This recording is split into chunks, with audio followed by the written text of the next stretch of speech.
In today's video, I'll show you on how you can overlay different time frame candlesticks on a chart on Shara chart right here. So first things first, you want to head over to your application, and inside this page, you want to click on chart. Basically, this is going to be the easiest way to do this step, or in some other versions, it's going to be inside the analysis option. Just head over to the charts or analysis, and you want to look for the studies option. Inside this page, you want to scroll down until you came across letter O. Basically, from here we have different overlays like bar, the non-sync, single line, and more.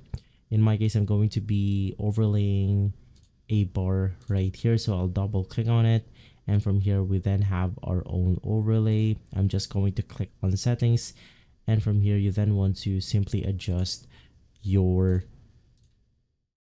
chart.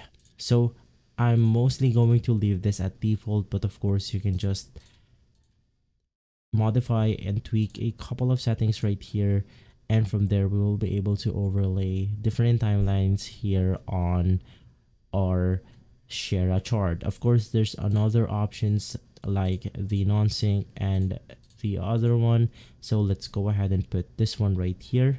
I'm going to double click on it, and then we now have two overlays that we can go ahead and modify. So for here, I'm going to put something like 5, and then we have the number of bars to overlay and the chart numbers to overlay.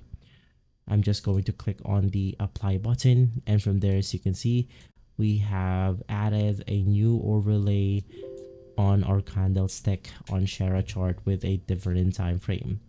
And so if this video has been helpful, leave a like, subscribe, and follow Guide to Everything for more videos like this.